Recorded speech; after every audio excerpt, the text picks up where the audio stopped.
베드로가 각오가 대단했습니다. 예수님을 따르면서 정말 형편없는 어부생활을 하던 자기를 주님의 제자로 삼아주신 것에 대해서 너무 강경무량해서 죽어도 주님과 같이 죽고 감옥에 가도 같이 가겠습니다. 수시로 이런 각오를 표현했죠. 다른 제자들이 다 저를 버려도 저는 버리지 않겠습니다. 주님이 가시는 곳이면 어디든지 함께 가겠습니다. 주님을 위해서라면 죽는 것까지 저는 불사하겠습니다. 이런 고백을 시간이 있으면 했습니다. 그러나 주님은 베드로를 잘 알고 계셨죠. 베드로의 연약함과 변덕스러움을 잘 알고 계셨어요. 그래서 내가 나를 3번 모른다고 부인하리라 했을 때 베드로가 펄쩍 뛰면서 아주 서운해했는데 실제로 주님께 아주 위급한 상황이 일어났을 때는 베드로가 정말 주님 앞에서 주님 말씀한 그대로 3번을 부인하는 사건이 일어났습니다. 베드로뿐만 아니라 모든 사람들은 생각도 말도 행동도 그때그때 변합니다. 좋은 쪽으로 변하면 참 좋은데 나쁜 쪽으로 변하면 이게 참 문제가 되죠. 베드로가 변하는 데는 나름대로 이유가 있었죠. 베드로는 죽을까 봐 그 자리에서 자기에게 어떤 위해를 당할까 싶어서 주님을 부인했습니다. 문제는 나쁜 쪽으로 변한 것은 좋은 것이 아니라는 것입니다. 보석도 색깔이 변하면 보석이 아니죠. 금도 색깔이 변하면 순금이 아닙니다. 믿음도 변하면 정금 같은 믿음이 될 수가 없죠. 이거는 엉터리 믿음, 나이롱 믿음입니다. 어떤 일이 있어도 믿음은 더 좋은 쪽으로 변해야 되지 나쁜 쪽으로 변하면 안 되겠죠. 그래서 좋은 쪽으로 변하는 것을 우리가 발전이라 그러고 나쁜 쪽으로 변하는 것을 우리가 퇴보다 이렇게 얘기할 수가 있습니다. 사람의 경우 나이가 들면은 모든 것이 노화되고 퇴보됩니다. 그래서 점점 더 나빠지죠. 좋아지는 것보다도 감정도 태도도 나쁜 쪽으로 변합니다. 제가 인터넷에 보니까 연세대학교 명예교수인 김일순 박사님이 숨겨야 할 노인 본색 8가지 이렇게 올라와 있더라고요. 예전에는 안 그러더니 요즘 왜 저런지 모르겠다 이런 말을 들으면 내가 늙기 시작했구나 이렇게 생각하게 된답니다. 또 젊은이들에게 노인네 취급당하지 않으려면은 나이를 숨길 것이 아니고 이 나쁜 쪽으로 발전해가는 퇴보해가는 이 노인 본색부터 숨겨야 된다 이렇게 얘기합니다. 그래서 노인 본색 8가지인데 첫째는 나이가 들면은 자꾸 얼굴이 무표정해진답니다. 하나뜻 무표정한 얼굴은 상대방에게 호감을 얻지 못하죠. 얼굴에 주름과 검버섯이 끼면서 너무 삶에 지쳐서 그런지 나이가 들면 들수록 얼굴에 웃음기가 사라지고 밝은기가 사라지고 꺼멓게 변하면서 얼굴이 무표정해지는 것을 적어놨더라고요. 또 불만이 많아지고 잔소리가 많아진다. 나이가 들면 사회가 돌아가는 모습이며 젊음인데 행동들이 마음에 안 들죠. 그러니까 뭐 이렇게 혼자 조물조물거리듯이 잔소리하고 아주 말이 많아지고 불만이 많아지죠. 사소한 일에도 화를 잘 낸다고 합니다. 마음의 여유가 그만큼 없는 거죠. 또 감사하다는 말에 자꾸 인색해지는 거예요. 감사하다는 말이 예전에는 조금만 무슨 일이 있어도 감사했는데 나이가 들면서 감사하다는 마음이 점점 줄어든다. 아주 안 좋은 거지만은 나이가 들면은 호르몬 변화로 몸에서 냄새가 나기 시작한다. 그래서 나이 드시는 분들은 청결하게 관리를 잘 해야 된다는 겁니다. 그 다음에 주위가 자꾸 지저분해진다. 예전에는 안 그랬는데, 내가 깔끔했는데 귀찮다 이거죠. 귀찮고 움직이는 것도 힘드니까 자꾸 주변이 지저분해지고 늘어지는 것을 우리가 알 수가 있다. 그 다음째 또 하나는 옷 색깔이 칙칙해진다. 그래서 저는 나이 들수록 자꾸 옷을 밝게 입는 분들을 상당히 좋아해요. 되셨으면 여러분들이 나이 들수록 옷을 밝게 밝은 색을 많이 선호하는 것이 좋다. 나이가 들면 자꾸 검은 걸 찾는 것이 많아요, 사람들이. 그래서 제가 빨리 하기 싫어서 그런가 하는 생각도. 마지막으로 무릎, 팔, 다리 뭐 이런 것이 아프면서 허리가 구부정해진다. 운동을 하지 않아서 척추가 굳어지기 때문이죠. 나이에 맞는 체조 등으로 체형을 반듯하게 유지하는 것이 상당히 좋다. 제가 우리 그 율동에 보니까 우리 김은신 근사님이 참 멋있어요. 나이 드시면서도 아주 체형이 아주 아가씨처럼 날씬하고 또 율동할 때마다 보면은 그렇게 멋일 수가 없어요. 아주 날렵하고 젊은이처럼 하는 거 보면은 우리가 좀 그런 것이 필요합니다. 본인이 즐기고 취미를 가지고 운동할 수 있는 그런 부분들이 있었으면 좋겠다. 나이 든 것도 서러운데 김 교수가 말한 8가지 노인 본색이 다 드러난다면은 주변 사람들, 가족도, 이웃도, 형제도, 친구도 좋아할 턱이 없죠. 그렇다고 여러분들이 90세, 100세가 돼도 변하지 않고 사는 비법이 없기 때문에 세월 따라 변하게 되는 것입니다. 그래서 저는 사람도 마찬가지입니다. 좋은 쪽으로 변해야 된다. 할렐루야. 신앙도 마찬가지지만 예수님은 베드로 자신도 가늠하지 못했던 베드로의 속내를 뚫어보고 계셨어요. 네가 오늘 새벽 딱 3번 울기 전까지 네가 아무리 맹세하고 나를 위해서 그렇게 호언장담했지만은 오늘 그 맹세가 깨질 것이다. 그러나 영원히 변치 않는 분이 계십니다. 바로 예수님이십니다. 히브리서 13장 8절 보면은 예수 그리스도는 어제나 오늘이나 영원토록 동일하시다. 이렇게 나와 있습니다. 인신도 변하고 산도 변하고 강도 변하고 바다도 변하고 우리가 사는 이 사회도 변하지만은 예수님은 영원히 동일시하다는 것입니다. 오늘 이제 말씀드리고자 하는 이 바울의 신앙이 그렇습니다. 바울의 신앙이 그런 신앙이었어요. 주님이 내 곁에 계신다. 나와 함께 계신다. 나를 지키시고 인도하신다 하는 것이 바울의 신앙입니다. 그래서 베드로 신앙은 좀 많은 변덕 가운데서 굳어진 신앙이고 바울 신앙은 보면 처음부터 끝까지 이렇게 변함없이 꾸준히 발전하는 그런 신앙이었죠. 다 장단점이 있습니다.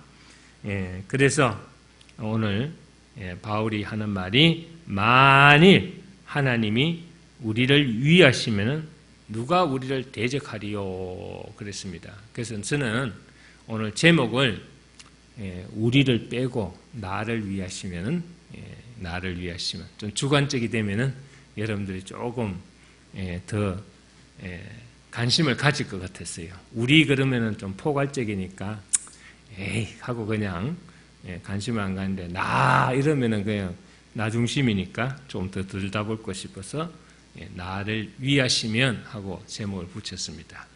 오늘 이 바울은요 하나님이 나를 위하시면 겁날 것도 없고 또 염려할 필요도 없다 이렇게 고백하고 있습니다. 우리는 오늘 본문을 통해서 하나님께서 나를 위하시면 어떤 일들이 일어나는지 그것을 한번 은혜를 받도록 하겠습니다. 첫째는 오늘 31절을 보시면은 그런즉 이 일에 대하여 우리가 무슨 말하리요? 그렇습니다. 만일 하나님이 나를 위하시면 누가 우리를 대적하리요? 그렇습니다. 대적할 자가 없다는 것은 당할 자가 없다. 여러분들이 살면서 참 이 대적자가 많이 나타납니다. 같은 교회에서 신앙생활 하도 나타나고 직장에서도 상사가 나를 대적할 수도 있고 가정에서 부모 형제 중에서도 또 대적하는 자가 있고 오늘 아침에 뉴스를 보니까 최진실이 딸이 외할머니를 막 그냥 그 SN상에 올려가지고 막 비난을 하더라고요. 할머니가 나를 학대했다. 지금 중학교 2학년 애죠. 할머니가 나를 못 살게 굴었다. 엄마 죽은 것도 할머니 탓이고 아버지 엄마 이혼한 것도 할머니 탓이다. 할머니가 그렇게 만든 것이다. 그러면서 막 자기에 대한 그런 불만을 막 올려놨는데 상당히 심각하더라고요. 자, 오늘은 제가 말씀드리고 싶은 것은 성경 말씀입니다. 본래 여호수아는 사관학교 출신이 아니죠. 출애굽할 때부터 모세를 수행 비서처럼 따라다녔어요.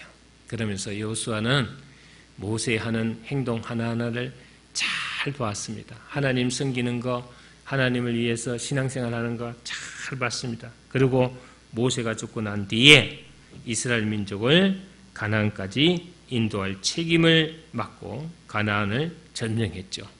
그러면서 수많은 가나안에 들어가면서 그 수많은 전쟁을 치러야 됐어요.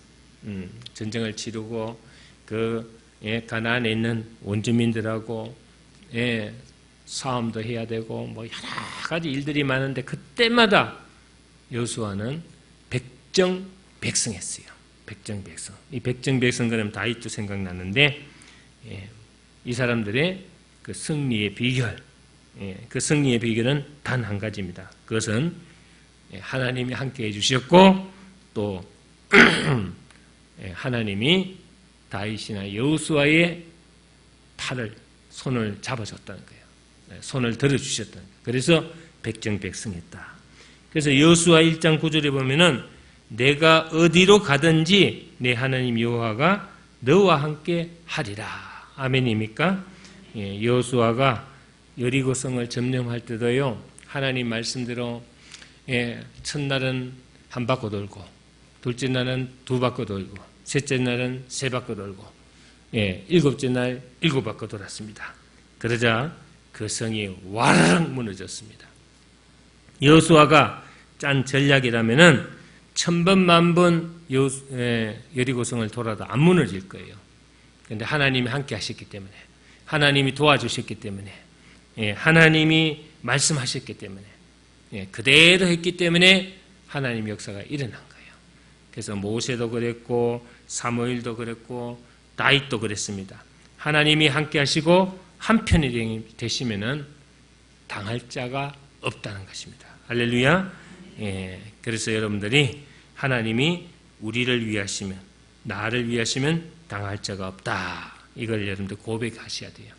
어떤 세력도 어떤 집단도 겁내지 말고 마귀도 겁낼 필요가 없다. 할렐루야.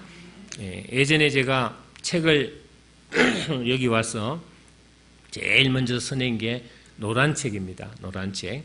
그 노란 책은 지금 품절대가 없는데 보면은 내적 치유와 영성 회복 책입니다. 근데 거기에 보면은 제가 이제 예수님 부활 단계를 생각해 가지고 부활 단계 그 4단계를 만들었어요. 근데 이제 그게 하도 이단들이 구원 단계, 무슨 종말 단계를 많이 써요. 그래서 저도 이제 거기 걸린 거예요. 전혀 모르던 사람이 책을 써가지고 막 부흥을 일으키니까 부활 단계는 뭐냐? 우리가 절망과 죽음을 맞이해서 예수님처럼 부활을 맞이해가지고 우리가 죽었던 사업도 일어나고 또 가정도 일어나고 내 삶도 이 부활 단계를 맞이해서 예수님 부활한 것처럼 내 삶도 생활도 가정도 또 사업도 이 부활 4단계처럼 일어난다. 이런 거를 이제 제가 단계별로 설명해서 책을 냈어요. 그런데 이 시기 질투하던 목사님 몇 분이 이 투수를 했어요. 교단에다가 김한기 목사 부활 4단계를 한번 봐라. 이거는 이단 같아. 이래가지고 제가 불려갔어요. 여러 군데 불려갔습니다. 저 원세호 목사라고 옛날에 성결교회인가 뭐 감리교회인가 거기 이단 대책본부 기독교 100주년 기념관에 불려가가지고 거기서 또 재판받고요. 또 우리 교단에도 불려가고 우리 노회도 불려가고 또 최상견 목사라고 또 통합에 있는 목사님 그 목사님이 또 재판하는데 또 그거 가도 불려가고 많은 사람 공개 재판 앞에 섰어요. 부활 4단계 설명하기 위해서. 나는 그런 의미로 쓴 것이 아니다. 우리가 예수님과 같이 죽음을 맞이하고 다시 우리가 부활하는 의미에서 죽었던 우리 사업도 죽었던 우리 가정도 또 죽었던 나의 모든 것이 일어나는 것을 얘기한 것이다. 이렇게 얘기했는데 그분들은 자기 편협한 자기 신학적인 아우트라인을 가지고 막 아니다 하고 막 그냥 공격을 하더라고요. 그래서 이제 그 결과가 뭐냐? 잘못됐다고 인정하라는 거예요. 그러면 끝난다. 잘못된 건 없는데 하여튼 약간 오해할 소지가 있는 글을 썼다. 그래서 부활 4단계는 쓰지 마라. 부활은 오직 주님만이 쓸 수 있다. 주님만이 죽었다 살아난 것을 부활이라 그런다. 목사님처럼 뭐 삶이 부활하고 뭐 또 뭐가 부활하고 이거는 쓰면 안 된다. 여러분 잘 알고 계셔야 됩니다. 목사님이 아주 곤욕을 치른 거니까. 그래서 제가 한동안 전쟁을 많이 쳤어요. 한 1년 동안 그러다가 제가 시인하고 결국은 그 노란 책을 전국적으로 서점에 배포한 걸 다 회수를 했어요. 그 뭐 정교단적으로 막 그냥 공격이 들어오니까요. 그 대신에 또 한 가지 감사한 거는 뭐냐면 그걸로 인해 가지고 목사님들 사이에 유명해졌어요. 그래서 저한테 영성 세미나 공부하러 많이 온 거예요. 그래서 다 계기가 있는 겁니다. 그러나 오늘 제가 말씀드리고 싶은 것은 하나님이 함께 하시면은 여러분들이 반드시 승리할 수 있다는 것을 다시 말씀드립니다. 그래서 하나님이 함께 하시면은 뭐 할 자가 없다? 당할 자가 없다. 할렐루야. 33절 보세요. 33절 보면 누가 능히 하나님께서 택하신 자들 고발하리요 어렵다 하신 이는 하나님이시라. 그렇습니다. 34절에 보면은 누가 정죄하리요 죽으실 뿐 아니라 다시 살아나신 이는 그리스도 예수시니 그는 하나님 우편에 계신 자요 우리를 위하여 간구하시는 자다. 그랬습니다. 여기서 보니까 뭐 하리요? 누가 정죄하리요. 여러분들이 이 자살 원인에는 여러 가지 이유가 있죠. 그런데 자살 원인 중에서 제일 많은 원인, 제일 큰 원인은 우울증이라 그럽니다. 우울증은 만남도 대화도 관계도 다 단절시켜버리고 모든 것을 체념하고 포기한 정신상태가 되기 때문에 자살 같은 극단적인 그런 선택을 하게 된다고 하죠. 그러나 영적인 이유도 있습니다. 영적으로 마귀가 침범해서 우리를 흔들어내기 때문에. 그래서 여기서 여러분들 시도 때도 없이 마귀가 속삭입니다. 뭐 너는 살 가치 존재조차도 없다. 뭐 쓸모 없다. 죽어야 된다. 뭐 이런 얘기를 많이 하게 되죠. 오늘 그 최진실 딸도요, 보니까 오늘 그 글 올린 데 보니까 할머니가 너는 죽어야 돼. 너는 괜히 태어나서 뭐 이런 말 때문에 상처를 받았다고 그래요. 이게 이제 공격이거든요. 여러분들이 가끔 우리가 정말 서로 사랑하고 합력해서 선을 이루고 또 여러분들이 재밌게 신앙생활 해야 되는데 하나님이 여러분들 훈련시키고 연단시키기 위해서 때로는 여러분들한테 파트너를 갖다 붙여요. 훈련 파트너. 저는 그걸 훈련 파트너라고 얘기합니다. 나하고 아무 관계가 없는데 이해 배경이 없는데 괜히 쓸데없이 뭐 나한테 공격하고 나를 미워하고 나를 찔러대는 그런 파트너가 붙게 되죠. 그랬을 때 여러분들이 괴로워하고 힘들어하고 뭐 그거에 대해서 여러분들이 막 펄쩍펄쩍 뛰고 뭐 이럴 것이 아닙니다. 여러분들이 반드시 알아야 되는 것은 오늘 말씀대로 나를 정죄할 자가 없다는 것을 믿으시기 바랍니다. 하나님이 함께 하시면 아시겠죠? 그래서 로마서 8장 1절을 보면은 그리스도 예수 안에 있는 자에게는 결코 정죄함이 없나니 그랬습니다. 그래서 저는요, 이게 뭐 서로 말이죠, 시기하고 질투하고 서로 뭐 안 좋은 일로 서로 다투고 이러면요, 저는 항상 그 얘기를 하죠. 손뼉도 마주치야 소리 난다. 한 사람이 좀 더 포용력이 있고 한 사람이 좀 더 이해력이나 마음이 넓고 그리스도 안에 있다면은 예수의 영이 있다면은 뭐 얼마든지 그거는 서로가 좋은 관계로 발전할 수 있고 넘어갈 수 있는데 저는 잘했든 못했든 누가 옳고 그러든 간에 일단 소리가 났다 하면은 그거는 똑같은 사람을 보는 거예요. 더 나은 게 하나도 없는 거예요. 그래서 여러분들이 반드시 알아야 하는 중요한 것은 하나님이 나를 어렵다고 인정하셔야 한다는 거예요. 내가 막 깨끗하다, 내가 죄가 없다, 뭐 이거는 아무 의미가 없습니다. 내가 잘못한 것이 있습니다. 나는 저 사람을 위해서 열심히 제가 사랑한 죄밖에 없습니다. 뭐 이런데 그래도 여러분들이 이렇게 자신 스스로가 자기 의를 내세우면 안 돼요. 어렵게 되려면 절차를 거쳐야 합니다. 내가 죄인이었음을 하나님 앞에 인정하고 예수님을 믿고 구주로 고백해야 됩니다. 그리고 나면은 하나님이 나를 어렵다, 깨끗하다, 죄사함을 받았다 인정해 주시는 거예요. 그러니까 여러분들이 스스로가 자기 의를 내세워서 나는 저 사람보다 더 낫다 이건 아니에요, 여러분들. 여러분들 꼭 사오고 나면요, 목사님 앞에 와가지고 뭐 자기 변명하고 뭐 자기가 잘났니 못나니 뭐 저 상대가 뭐 어때 가지고 내가 뭐 참을 수가 없어서 어떻게 했다 뭐 이런데 그거 다 변명이에요. 저도 옛날에 그랬어요. 내가 겪었던 체험을 얘기하는 거예요. 저도 옛날에 이유 없이 목사님한테 한 1년 시달려가 몸무게가 20kg 빠졌어요.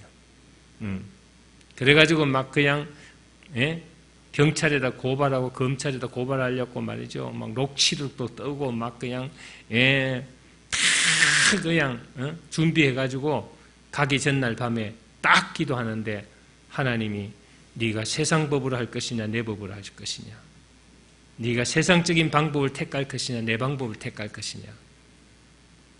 내가 하나님 앞에 하나님 방법을 택하겠습니다 하니까 들려오는 음성이 그러면 용서해라. 그럼 네가 죽어라. 네가 품으라. 그래서 그날 밤에 1,000만 원짜리 서류 다 찢어버리고요. 그 다음날 전화 왔을 때 내가 먼저 손 내밀고 내가 먼저 사과를 했어요. 그러니까 상대가 죽더라고요. 그래서 예수님이 제자들 보고 한 말이 아무든지 나를 쫓으려거든 그래서 먼저 뭐 하라고? 자기를 부인하라. 여러분들 신앙생활 하면서 여러분들 중요한 하나님 일을 하면서 자기를 부인하지 못하면은 그거는 아직도 여러분들 훈련이 필요한 사람이고 연단이 필요한 사람이라는 것을 알아야 된다. 어떤 일이 있든 간에 여러분들이 누구도 나를 정죄할 수 없다는 것을 믿으시고 하나님 앞에 어렵다함을 먼저 받아야 됩니다. 여러분이 내가 어렵다 해가 될 일이 아니에요. 하나님 앞에 먼저 어렵다함을 받아야 된다. 자, 오늘 핵심적인 말씀입니다. 누가 우리를 그리스도의 사랑에서 끊으리요? 아무도 하나님의 사랑에서 끊을 수가 없습니다. 여기 보면은 한난이나 공고나 박해나 기근이나 적신이나 위험이나 칼이라 그랬습니다. 예. 38절 39절도 보면은 내가 확신하노니 사망이나 생명이나 천사들이나 권세자들이나 현재일이나 장래일이나 능력이나 높음이나 깊음이나 다른 어떤 피조물이라도 우리를 우리 주 그리스도 예수 안에서 있는 하나님의 사랑에서 끊을 수 없으리라. 사도 바울이요 가장 신앙의 믿음의 꼭대기에서 고백한 겁니다. 지금까지 자기가 수많은 고통을 겪고 수많은 고난을 겪으면서 느낀 것이 아무도 그 어떤 것도 나를 하나님의 사랑에서 끊을 수가 없다는 것을 고백하고 있는 거예요. 할렐루야. 옛날에 로마 황제 중에서 네로라는 아주 고약한 정신병자 같은 황제가 있었어요. 그는 기독교인의 몰살을 계획하고요. 굶주린 사자들을 다 우리 안에 넣어놓고 막 그냥 그 안에다 기독교인들을 집어넣어가 막 살을 찢어가지고 뜯어먹게 만들었어요. 또 하형을 시켰습니다. 사자에게 찢겨 죽고 불에 타 죽는 기독교인들 아우성치고 살려달라고 하는데 자기는요 그냥 즐거워했어요. 그러다가 또 잘 알다시피 로마 시내에 불 질러놓고 시까지 짓는 완전 정신병자였어요. 근데 네로가 제일 열받는 게 뭔지 아세요? 제일 열받는 것이 뭐냐 하면요. 감옥에 가두고 사자한테 찢겨 죽게 하고 하형을 처하는데도 이 기독교인들은 자기보다 더 정신병자야. 네. 그렇게 무서운 형벌 앞에서도요. 찬송을 해요. 하나님을 막 경배하고 하나님께 막 찬송을 하고 죽으러 들어갈 때도 같이 손잡고 막 만왕의 왕 막 이러면서 막 하나님 앞에 막 찬송을 합니다. 네로가요 더 정신병으로 돌게 되는 게 바로 이런 부분이었다고 합니다. 초대교회 성도들은요 하나님과 맺은 사랑의 줄을 믿었습니다. 그 어떤 것도 나를 주님의 사랑에서 끊을 수가 없습니다. 할렐루야. 급할 땐 여러분들 주님 찾다가 조금만 다른 일이 생기면 언제 그러냐는 식으로 주님을 잊어먹는 것이 아니고 눈을 감는 그 순간까지도 주님의 그 사랑의 줄을 놓지 않고 그렇게 사는 사람들이 바로 그리스도인이다. 할렐루야. 그렇습니다. 하나님은 택한 사람들을 물건 버리듯이 폐기 처분하지 않습니다. 사랑의 줄로 연결되면은 쉽게 버리지도 않으시고 끊어버리지도 않으십니다. 죽을 때까지 여러분들이 하나님의 사랑의 줄이 연결되어 있다. 그래서 여러분들이 스스로가 그 줄 끊으려고 자꾸 도망다니지 마세요. 죽을 때까지. 여러분들이 아무리 도망가도 죽을 때까지 여러분들이 주님이 따라다닙니다. 할렐루야. 그걸 알아야 됩니다. 자, 오늘 가장 중요한 포인트의 말씀입니다. 37절 말씀입니다. 한번 읽어볼까요? 시작. 그러나 이 모든 일에 우리를 사랑하신 일로 말미암아 우리가 넉넉히 이기느니라. 아멘. 우리가 이 구절 속에 두 가지를 주목해야 됩니다. 먼저 모든 일이란 것은 모든 일. 우리가 겪을 수 있는 모든 일을 말해요. 예수 믿는 사람들이 가까이 해서 안 되는 단어들이 있죠. 절망, 좌절, 포기, 패배, 죽음 이런 것들입니다. 예수님은 이 모든 것을 지으시고 다스리시기 때문에 여러분들한테 반전시키는 능력이 있다는 걸 믿으시기 바랍니다. 그래서 우리가 우겨싸움을 당하여도 답답하지 아니할 것이고 거꾸로 들임을 당하여도 망하지 아니할 것이다. 할렐루야. 여러분들 가끔 보면요, 아유 목사님 죽을 것 같아요. 이제는 망했습니다. 이제는 끝났습니다. 이런 사람들 많아요. 근데 절대로 여러분들이 어떤 어려움 앞에서 입으로 죄를 짓지 마세요. 지금까지 사 올리고 지금까지 기도하고 지금까지 막 하던 사람이요. 조금 환경적으로 어려우면 막 죽겠다, 못 살겠다, 아이고 어떻게 해야 됩니까? 이러면요, 여러분들 그동안 살았던 게 다 사라져요. 그래서 저는요, 열심히 기도하고 열심히 주님 찾던 사람이 갑자기 막 얼굴빛이 흑빛이 돼가지고 목사님 못 살겠습니다, 죽겠습니다, 끝났습니다, 뭐 이러면은요, 저는 그 사람 별로 안 쳐다봐요. 왜냐면 말 그대로 끝난 거예요. 여러분들이 그런 실수는 안 해야 돼요. 지금까지 내가 붙들고 왔던 그 믿음을 놓아서는 안 돼요. 그 믿음을 붙들고 끝까지 가야 되는 거예요. 믿음은 바라는 것들이 실상이요, 보지 못하는 것들의 증거니라. 믿음대로 됩니다. 믿음대로. 다 고생할 대로 다 해놔놓고 끝에 가지고 그냥 말로 그냥 다 망가버려요.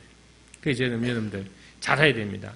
어떤 아픔을 겪고도 그 아픔이 주는 교훈을 받지 못한 사람, 어떤 고난과 시련 속에서 그토록 고생하고도 그 고난과 시련이 주는 교훈을 받지 못한 사람.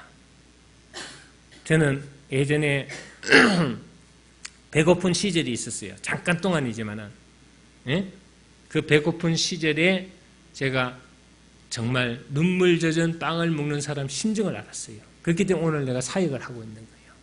나는 내가 배고팠을 때 그 배고픔의 의미와 배고픔의 그 교훈을 제가 가슴속에 잘 간직하고 있어요. 그렇기 때문에 두 번 다시 나는 그런 배고픔과 가난에 빠지지 않을 것이다. 어떤 일이 있어도 주님 잘 붙들고 주님 잘 붙들고 그런 가오를 다시는 범치 않을 것이다. 여러분들이 고생 시큰하고도 그 고생한 보람이나 그 고생한 교훈을 여러분들이 받아들이지 못하고 갖고 있지 못한다면 여러분 또다시 실패할 수가 있는 거예요. 그렇습니다. 여러분, 오늘 또 하나는 뭡니까? 여기 보니까 이 모든 일에 우리를 사랑하시는 이로 말미암아 우리가 넉넉히 이기느니라. 그냥 이기는 것이 아니고 넉넉히란 말이 들어갔습니다. 모든 국가 경제도 넉넉한 것이 좋고 사업도 남는 것이 있어야 좋습니다. 신앙생활도 넉넉한 것이 좋고 사람의 마음도 정신도 여유가 있는 것이 좋습니다. 할렐루야. 부족한 것보다도 넉넉한 게 좋죠. 돈도 여러분들 부족한 것보다도 넉넉한 게 좋죠. 그렇습니다. 하나님 넉넉하게 주시는 하나님이십니다. 믿으세요. 맨날 그냥 갈증나게 그냥 꽃감 던지듯이 그렇게 던져주시는 분이 아니에요. 여러분들. 하나님이 길을 열어주면 닫을 자가 없고 닫으면 열 자가 없다 했습니다. 하나님이 여러분들 축복하시면은 여러분들 그냥 대로가 열리는 거예요. 할렐루야. 믿으십니까? 그래서 가진 것이 없어도 여유로운 자세로 살아가는 사람이 있는가 하면은 가진 것이 엄청나게 많은데도 늘 허덕이며 헐떡거리며 사는 사람이 있어요. 우리 자랄 때요, 우리는 형제간이 남매가 8형제예요. 8형제. 아들 6명에 딸 2이에요. 엄마 젖이 모질에 2년 차로 다 낳기 때문에 그 아기 때 젖을 못 먹어서 우리들이 젖을 빨아도 엄마 젖이 말라가지고, 그럼 요즘은 뭐 이유식에다가 뭐 우유에다가 뭐 먹일 게 많은데, 우리 때는 먹을 게 진짜 부족했어요. 학교 갔다 오면 배가 고파가지고 맨날 헐떡헐떡거렸어요. 근데도 그때요 참 여유롭게 살았어요. 왜? 감자 하나만 있어도요 나눠 먹고 살았어요.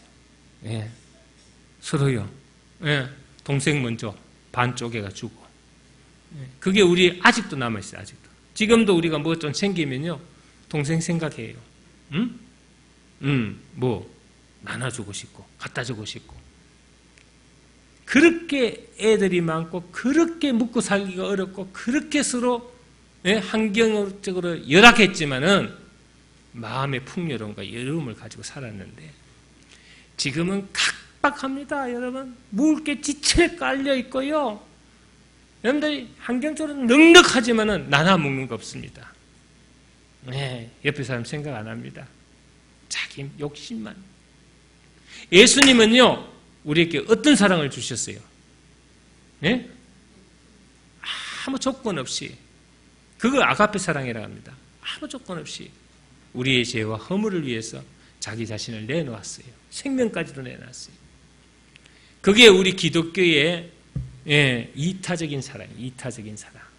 기독교는요, 이타적인 사랑을 배경으로 해서 형성되어 있어요. 다른 종교를 비방할 생각은 없지만요, 불교는 자타사랑이에요. 자타사랑. 불교는 자기가 깨닫고 자기가 부처되고요, 자기가 자비롭게 자기 의를 베풀고 자기 선을 베푸고 이러면은 완성이 되는 거예요. 자기 자신을 위해서 사는 겁니다. 자기 자신이 깨닫고 자기 자신이 도 닦으면 되는 거예요. 그런데 기독교는 안 그렇습니다. 기독교는 여러분들이 혼자 아무리 잘해도 안 됩니다. 여러분들 같이 어울려서, 여러분들 목장이나 전도회나 교회에 있는 모든 여러분들 공동체 안에서 서로, 그 기독교는요, 내가 좀 모나면요 깎여요. 모난 돌이 정을 맞는다고 깎여가 둥글둥글하게 되는 거예요. 공동체 생활이에요. 공동체 생활. 주님의 사랑, 이타적인 사랑. 여러분들이 이타적인 사랑을 할 때 여러분들 행복해지고 기쁨이 생기는 거예요. 이 기독교의 근본 논리는 이타적인 사랑이에요. 하나님은, 따라합니다. 하나님은 넉넉하신 하나님입니다. 할렐루야. 시편 23편 1절 여러분 말씀하시죠. 여호와는 나의 목자시니 내게 부족함이 없어졌다. 5절에는 내 잔이 넘치나이다. 아멘입니까? 정말 넉넉하게 하시고 넘치게 하시고 남게 하시는 하나님, 부족함이 없게 하시는 하나님, 그 하나님이 내 아버지요, 내 하나님이십니다. 그리고 하나님이 나를 위하시면 당할 자가 없고 정죄할 자도 없고 사랑을 끊을 자도 없고 넉넉하게 이길 수 있는 힘을 여러분들에게 주신다는 것을 깨달으시고 승리하시기를 바랍니다. 여러 사람들 우리 한번 손잡고 승리합시다. 기도합니다.